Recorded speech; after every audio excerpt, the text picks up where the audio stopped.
Hi, and welcome to Matt Holman Talks Mental Health, a podcast where I have the opportunity to sit down and chat to amazing humans about their stories and their journeys. For this episode, I'm so happy to introduce Sophie to the conversation. Welcome, Sophie.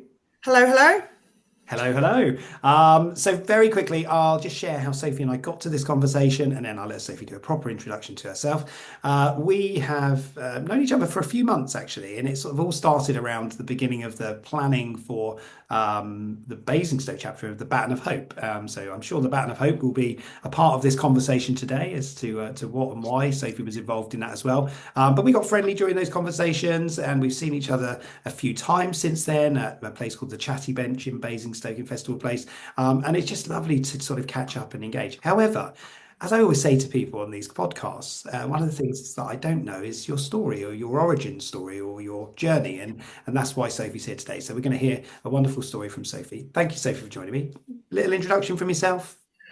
Yeah, so I'm someone with quite a lot of lived experience of various different levels of mental health, and yeah, I found my niche with veterinary nursing. So I do sort of see myself as a veterinary nurse, and yeah, that's kind of like my main driver for most of what I do, to be honest. So yeah, I'm just here to help share my story and see if it helps other people. Oh, I'm sure it will as well. And thank you for joining. And you do have a couple of your dogs are around as well, right? They So are around, yes, pet, yes. Blade pets just are a came big over part. to see what was going on. Pets are a big part of your life. So for anybody listening, just in case you hear any dogs in the background or any barking, there might be, you never know, they might want to get Might be involved. the postie. Might be yeah. Well, you've got a dog postie, this man. Wow, we've got an Asbo box out the front because the postie won't post it through the door anymore. Oh no, God bless. Oh dear, there we go. So if there is any barking in the background, then we'll just carry on and we'll act like nothing's going on. But so thank you. I always love our conversations. Just before we start, I always love our conversations because I always feel energized when we talk about all the different topics because I know we're both really super passionate about this as well, and Yeah. many different reasons. So let me throw that question over to you then. So talk to us. Tell us a story. I want to know more about where you come from and what you do and everything around that. So Yeah, yeah, no worries. So, well, I mean, I guess it all started back in Norfolk when I was where I was born. So, yeah, so I'm a Norfolk country girl originally, and my parents split up when I was about 9, and my they both remarried, and my mum and stepdad ended up moving down sort of this way, down to Howickham. So, I was kind of trying to find a way to get out of Norfolk. So I was like, okay, well, I'll head down with them, and with all these sort of big wonderful ideas of, oh, I'm going to go work for London Zoo and I'm going to be this amazing zoologist looking after the rhinos and elephants and everything. That didn't happen because apparently you have to get up really really early to get the early train into London, and that didn't happen. So I ended up just kind of falling into sort of office work and things like that, and then yeah, then my mum and stepdad split up. I ended up well, for various reasons, sort of staying with my stepdad. That was more of a kind of, I guess, a sort of predatory grooming aspect to that relationship, unfortunately. So yeah, so I was in that for about 4 years, where I just did not see a way out at all. And I think that's really where kind of like the basis of my mental health decline started. It was very difficult to talk to other people about it because obviously you have that shame and that aspect of like, oh my God, it was me. Like, what did I do wrong? I had that blame coming from my family as well. So they were all like sort of pretty much cut off with his help, obviously, because that's what they do. And so yeah, so I ended up kind of getting myself out of that situation, and within about 3 months I'd pushed him down the stairs, not killed him, don't worry, I'm not a murderer, but found that I was strong enough to get out. So yeah, so I left, I resigned my job, I went bankrupt, and I applied for a job to go and work in the States with a riding a three-day eventer out there. And that was really kind of the clean break that I needed. So yeah, so I kind of went out there for a couple of months, out to West Virginia, the good old Blue Mountains. So yeah, so that was really eye-opening. That was amazing. And what was really weird from a small world point of view was that the lady that I was working for, she grew up in Watton in North Norfolk, about 25 miles from where I grew up. And I was like, no way. So her parents were like full on English, whereas she had a bit of an American accent. But yes, they were full on. So yes, we would share stories about Norfolk and things like that. So so that was quite funny. But yeah, no, I came back to the UK because the job wasn't really what I was looking for, but I think I needed it to just kind of be that, like I said, that clean break. So yeah, I came back. And sort of moved back to my dad's, and got a couple of office jobs and things like that before then figuring out what I wanted to do. And I decided that I wanted to then maybe go into either the RSPCA as an inspector, or maybe doing veterinary nursing and things like that. I didn't get into the RSPCA, which was fine. So I then started applying for vet nursing jobs. And I had a friend who lived down in Fleet.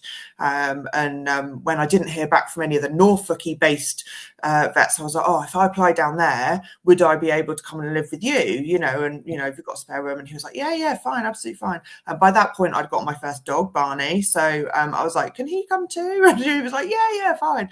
Which was just as well, because I then did get offered a job. And yeah, pretty much moved in, got offered it sort of before I'd even left the car park from the interview. They were running out going, oh, could you just come back in a bit? And then of course my inner self was like, oh my God, what did I do wrong? What have I done? And it was to offer me the job. So yeah, that was brilliant. And that was really the turning point of me getting my life back, really. I felt like I was finally doing something that I wanted to do for me, by me. And yeah, it was just my niche that I found. And, I thrived in that role. The training was 2 years at that point. So I did the MVQ where I was, working full time and going to college 1 day a week and doing the studying and everything. And yeah, that was just a brilliant couple of years. I met some amazing people, made some good friends. And yeah, then just before I was supposed to be taking my finals, I was staying over at a friend's doing some house sitting for her while they went away, looking after their dogs. And I just went online. I was like, oh, do you know what? I'm just going to see who's on these internet dating sites, and just like, oh, well, let's just see what's on there, see if I might be able to get someone else in my life or whatever.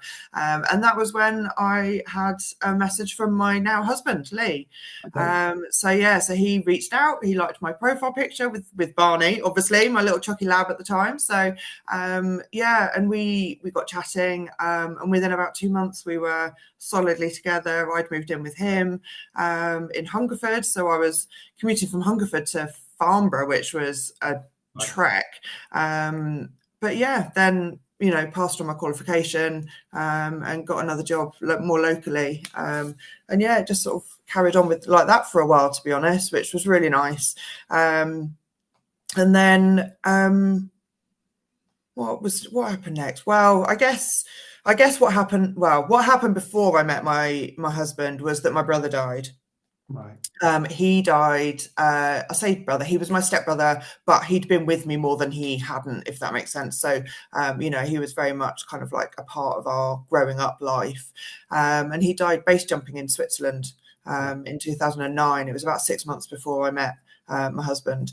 So that was really tough, because at that point I was just kind of starting to reconnect with some of my family, but I kind of hadn't really got round to kind of everyone. And he was one of the ones that I hadn't quite managed to cement that rekindling with.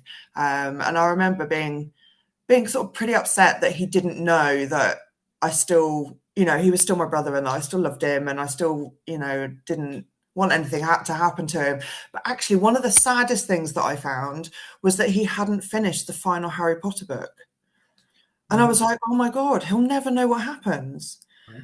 And it was really weird. And then someone reframed it for me, interestingly, which was probably my first way of looking at reframing thoughts, which was, well, no, because now he knows everything. So of course he knows what happens, because now he's got this, all-knowing knowledge of absolutely everything. And I'm like, yeah, he now knows literally everything, which helped me because it now meant that he knew how I felt and he knew what happened at the end of Harry Potter. So, that's all good. And that did really, really help. So yeah, and then yeah, we got married and moved into bought a house, and I moved jobs again when I was pregnant with my son. That was again a tricky situation because on my profile I'd always said I don't want to get married, I don't want to have kids. Mm. And all through growing up was like, I don't want to get married, I don't want to have kids. Yeah. And then all of a sudden I was married thinking, should we have a kid? And it was like, oh, where's this come from? Um, and even when I got pregnant, it was very much kind of like, I can't believe I'm pregnant. Like, this isn't actually happening. I was in complete denial till about 2 months before he was born. And that was when we started buying stuff. And it was like, okay, fine, this is probably actually happening. Um, and yeah, then he came along. He was actually born on Angus's birthday, my brother who passed away.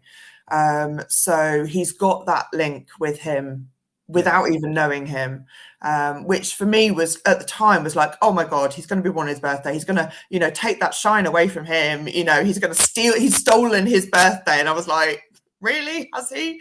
Mm. And my granddad died on the Monday, and my son was born on the Friday, and so I didn't manage to see my granddad because he was up in Norfolk, and then it was like, oh my God, all this kind of, for me there was all this death around his birth, Yeah. and it was like, oh God, this is not a good omen, and but actually, he was.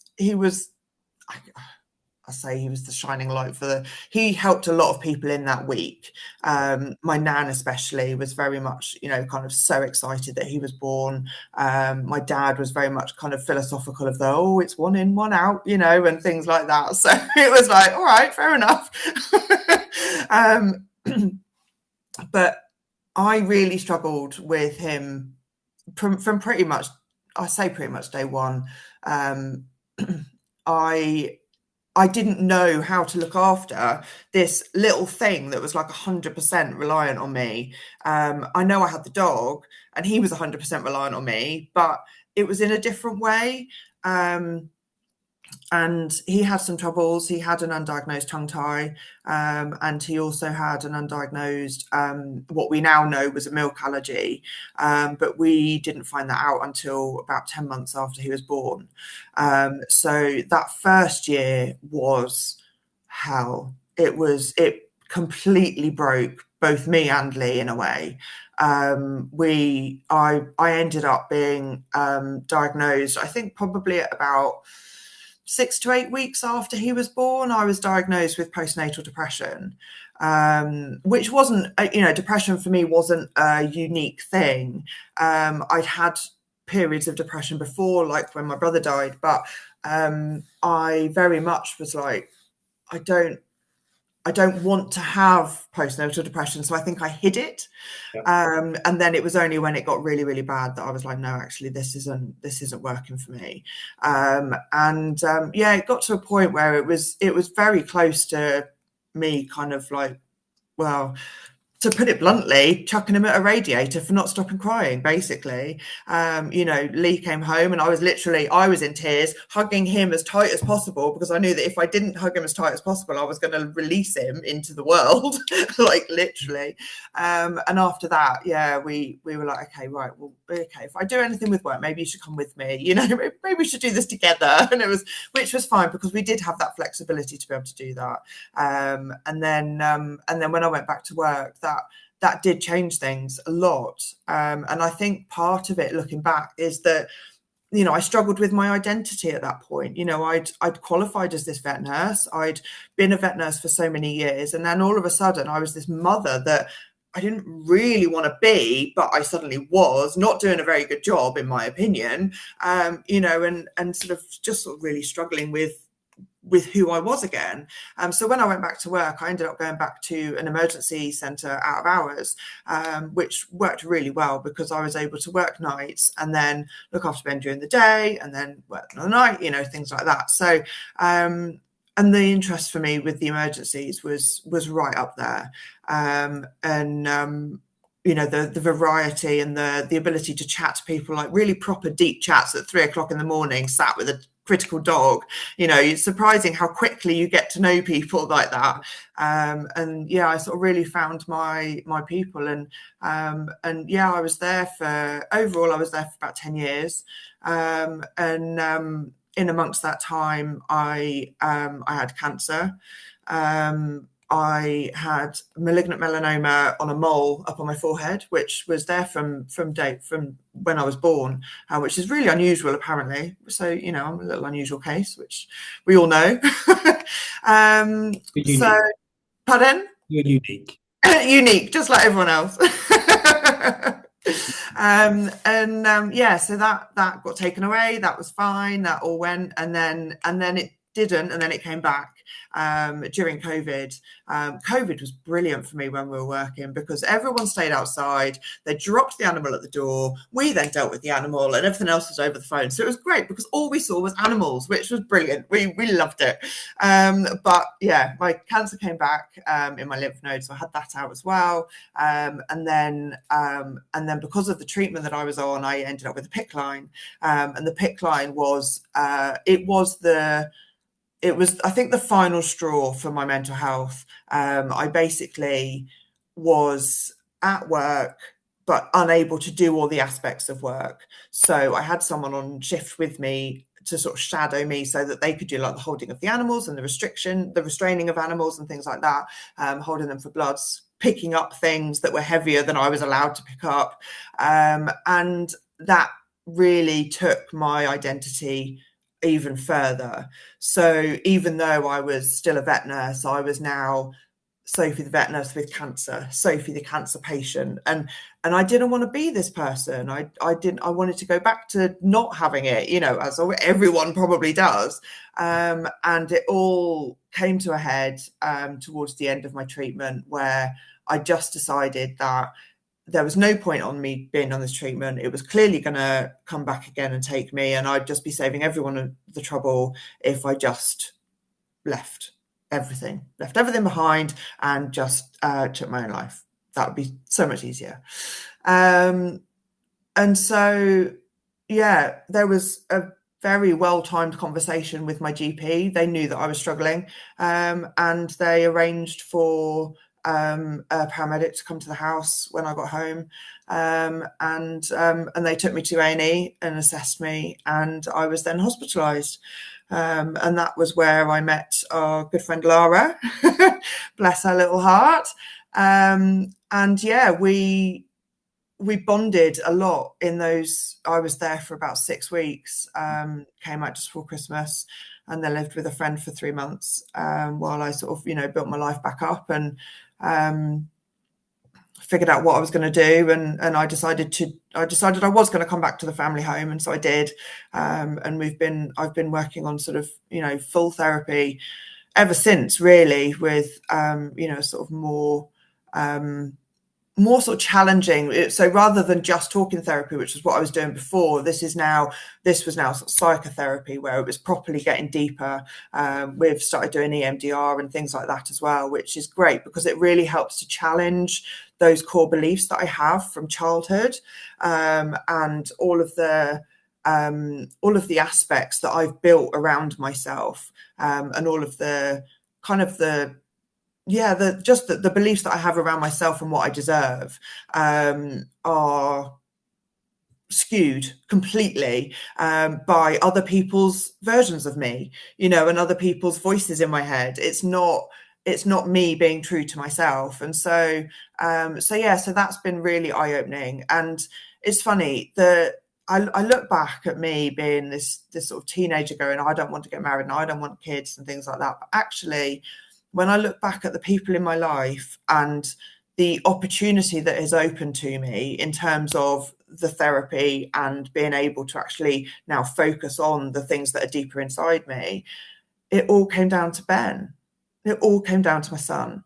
And if I hadn't had my son, I wouldn't have had my postnatal depression. I wouldn't have then challenged those childhood core aspects of myself. I wouldn't have gone into emergency work because I'd have probably just stayed in day practice or gone to referral or whatever.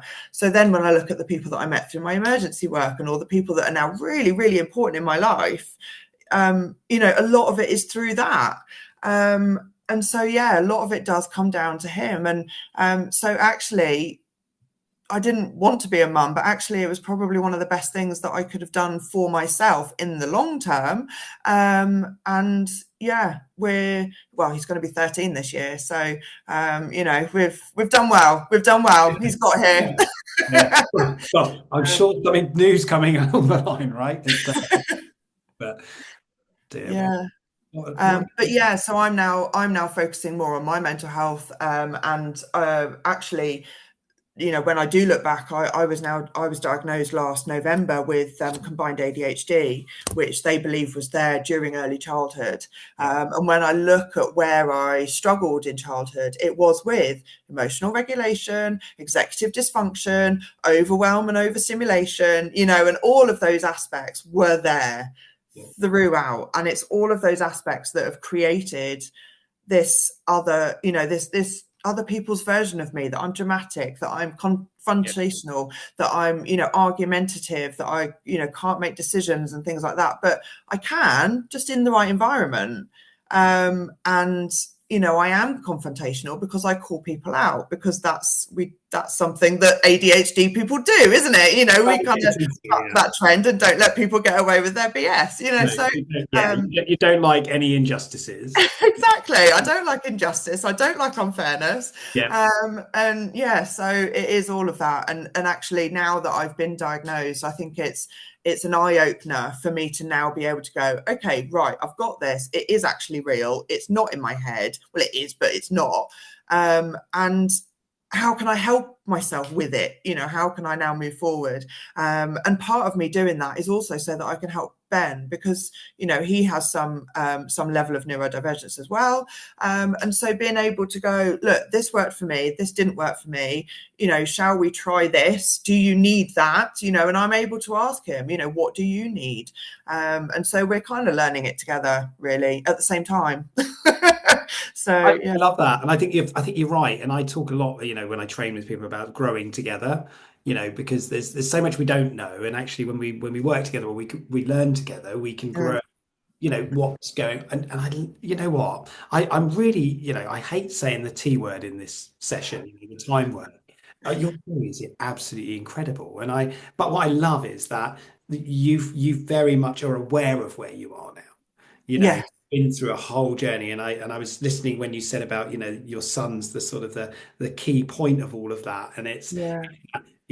what would it be like without your son there, or what would it Mm. be like? And we never know, right? It's the sliding doors sort of Oh, piece. trust me, I've daydreamed about it a lot. Have you? Is it a positive daydream though, or is it? I think. Well, this is it. Like in my head, it's like, oh no, because I would have done this and I would have done that, and it's like, would I? Would I though? Because the only reason I did that in the first place was because I was on maternity leave and then went back to work in a different setting. So it's like, you sort of tell yourself these stories that yes, I would have done that, made that same decision at that same time, but I wouldn't have done. You know what? We didn't, did we? And I think that's No. the lesson I've learned, is the fact that we can't go back and change what's happened. It's like we can't go back and re-record something that we've recorded because it's already done. But it's the recognition of, what, we accept where we are and we have to take notice of what's going on. And I think you're very aware of that. And Yeah. last few minutes of this, we've got a few more minutes, but I want to sort of drive that into the direction of where you are now. Obviously, there's a lot of things you've worked through, and there's a lot of things Mm. in terms of where you are now, the baton of hope. So you mentioned Lara as well, which is great. I'm glad, Yeah. because for anybody that is listening, sadly we lost Lara to suicide, which was something that tragically happened at the end of last year. And I know you were very close to Lara because you were part of the Portsmouth chapter when it came to the That's sort of right. Yeah. program of events that were taking place. You'd worked very closely with her, and I recorded a podcast with her, sadly just before she passed away. And I think, yeah, the legacy of the baton of hope and Yeah. the future. And I know you've also, for anybody that's aware, I mentioned earlier about a thing called the Chatty Bench that's in Basingstoke. You do come along regularly with your two beautiful dogs. um, and just to chat to people basically. So Yeah. what are your thoughts for, the future? What do you see? Um, so I mean, again, I think about it quite a bit after, certainly after losing Lara as well. Is like, okay, well, why am I still here? What am I giving? And so, yeah, part of the reason I'm still here, I believe, is because I need to give back and help other people that maybe don't see that there is a way out, or maybe just don't have that person by their side going, it's all right, like it's okay to actually feel crap sometimes, because so many people, as soon as you start crying, as soon as a baby starts crying, what's the first thing we do? Placate it. Shh, it's okay, stop crying, stop crying. Why should it have to stop crying? No, let it out, come on, let's let it all out. And so, yeah, so I'm basically here with a non-judgmental face going, do it, do it, do whatever you need to do to be where you are right now. And yeah, if you need to sit with it, if you need to stroke a dog, if you need to, tell them what's going on. And sometimes it is easier to talk to a stranger.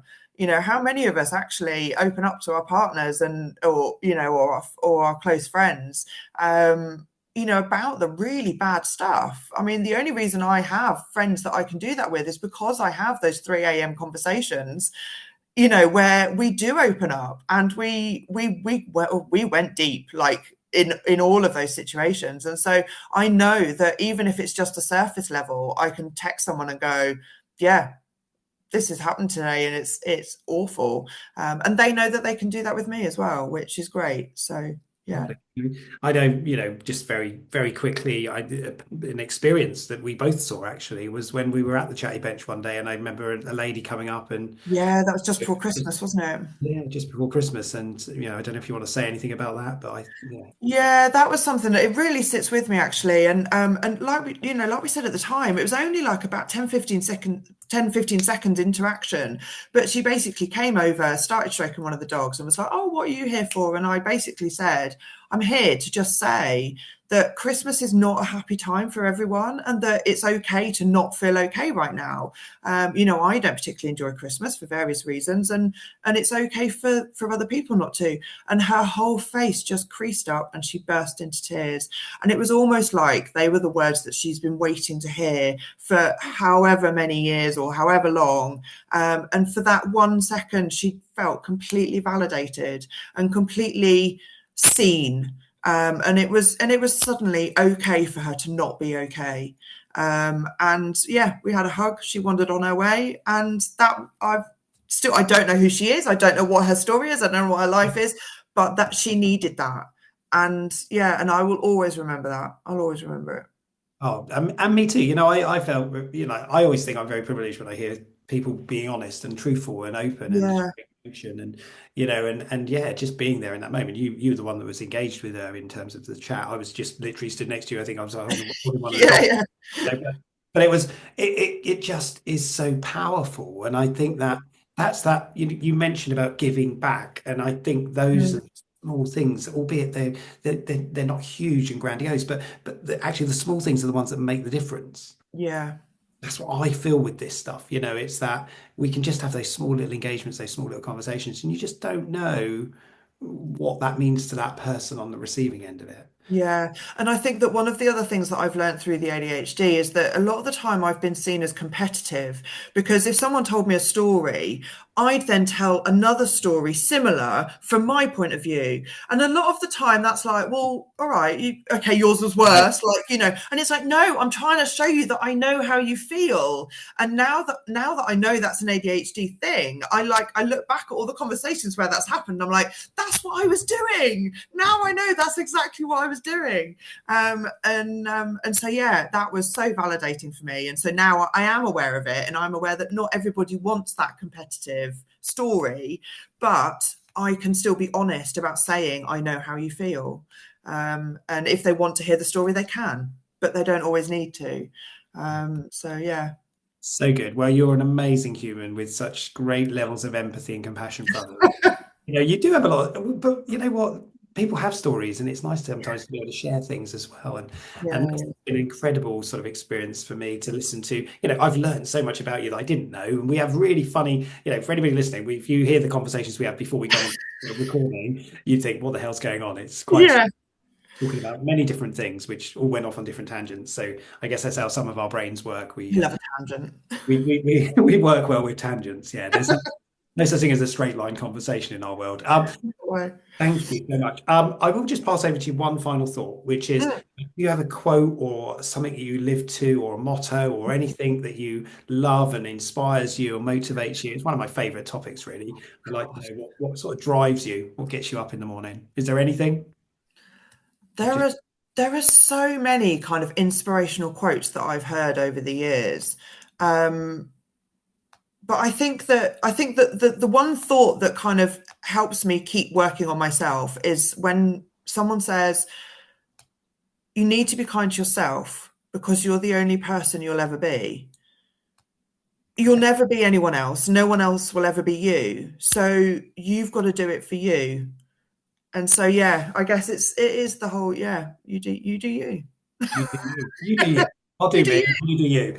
Yeah. I love that. Thank you. Sophie, absolute pleasure. I knew it would be anyway. I always love it. So, Thank you. I hope everything's good for you. For anybody listening, if you want to know more about Sophie and sort of the work, if you want to chat to her at the Chatty Bench, no doubt she'll be Yeah. coming very soon. So keep your eyes open. Do follow her on Getting a socials. regular slot. A regular slot at the Chatty Bench. It's brilliant. Hopefully. Yeah, it's a great little venue for people just to come along and yeah, just to connect, really, isn't it? And just feel that you're not on your own, and you definitely aren't. So for anybody out there, if you are feeling alone and you do want somebody to have a chat with, there's always people out there who are willing and ready to listen. So no, Mm. you're not on your own. That's the worst thing. That's the worst feeling. So Sophie, thank you so much for You joining me are. today. Appreciate it. I look forward to seeing you soon. I tend to rock up to the Chatty Bench when Sophie's there by surprise. Uh, so I Ta-da! have missed you on one occasion, but I just try and plan my day around being at that bench when you're there because it's lovely to see you in person. So take care of yourself, look after you, and I'll catch up with you soon. Absolutely. Take care, everyone.